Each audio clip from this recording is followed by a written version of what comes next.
Ерөнхийдөө үйл ажиллагааны тайлан дээр ингээд харж байхад гарсан гомдол за хуваарьт одоо төлөвлөгөөний дагуу илүү их очиж ажилтаа хяналт шалгалт хийж ажиллаж байна.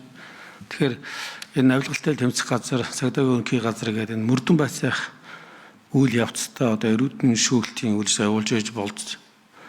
Ажиллагаа илэрч болцсогүй ийм байгууллагуудаар бол бас ийм статистик дата цуглуулж тэрэн дээр дүн шинжилгээ хийх тал дээр анхаарах юм шиг санагдаж байгаа.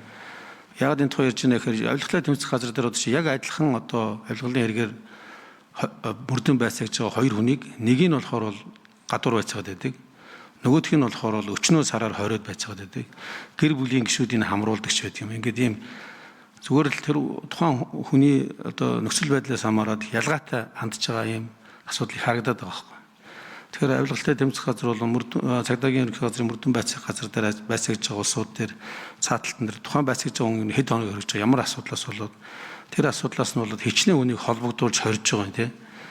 Энэ хугацаанд ямар хугацаанд үргэлжлэж байгаа гэдэг нэг ийм статистик мэдээлэл цуглуулад тэрэн дээр илүү дүн шинжилгээ хийгээд яг нэг тухайн гомдол дээр ажиллах биш нийт ерөнхий тренд дээр нь хардаг нэг тиймэрхүү ажлуудад хийвэл яадаг юм бол гэсэн нэг ийм надад бол нэг санал байна. Тэгэхээр энэ дээр бол бас цааш анхаарч ажиллавал зүгээр хаа гэж бодож байна.